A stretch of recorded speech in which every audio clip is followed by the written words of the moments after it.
औज़ुबिल्लाहि मिनश्शैतानिर्रजीम बिस्मिल्लाहिर्रहमानिर्रहीम अर्रहमान legal consultant में हम आपका वेलकम करते हैं। जी बिल्कुल, आज हम आपको बताने जा रहे हैं what is refreshing of memory, कि याददाश्त को ताज़ा करना किसे कहते हैं। तो रिफ्रेशिंग ऑफ मेमोरी से मुराद ये है, याददाश्त को ताज़ा करने से मुराद ये है कि बाज़ दफ़ा शहादत के दौरान गवाह भूल जाता है, गवाह को कोई चीज़ याद नहीं होती, तो उस वक्त गवाह को अपॉर्चुनिटी दी जाती है, मौका दिया जाता है कि वो अपनी मेमोरी को रिफ़्रेश कर ले। तो उसको रिफ़्रेशिंग के लिए जो मौका होता है, रिफ़्रेशिंग के लिए जो अपॉर्चुनिटी होती है, उसे रिफ़्रेशिंग ऑफ मेमोरी कहते हैं। अब अगली चीज़ कि रिफ़्रेशिंग ऑफ मेमोरी में क्या क्या चीज़ें होती हैं। जी बिल्कुल, रिफ़्रेशिंग ऑफ मेमोरी में 4 पॉइंट्स नायत अहमियत के हामिल हैं। और पहला पॉइंट जो है वो ये है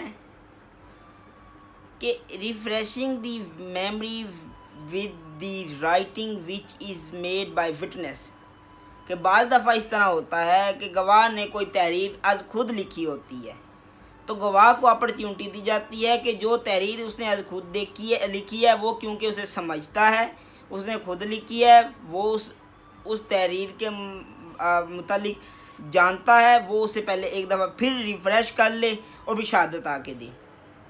उसके बाद एक और चीज़ है, वो है refreshing the memory of witness by the writing which is written by another person.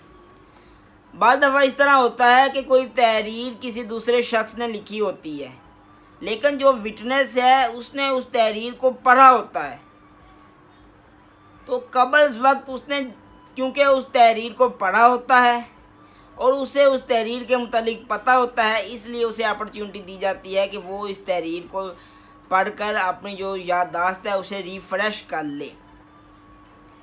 तीसरी चीज़ जो है वो ये है कि कॉपीज़ ऑफ डॉक्यूमेंट, के बाद दफ़ा दस्तावेज़ात की नकूल से उसे अपनी जो मेमोरी है वो रिफ़्रेश करने का मौका दिया जाता है।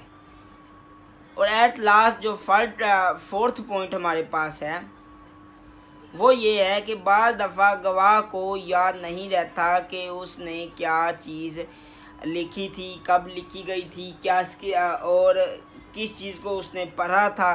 ठीक है, उन सूरत हाल में जब ऐसे मामले होते हैं, तो तब गवाह को प्रोफेशनल ट्रीटीज़, मतलब पेशा वाराना जौन सी कुतब होती हैं, उनसे गवाह को मावनत लेकर अपनी याददाश्त को ताज़ा करने के लिए मौका दिया जाता है।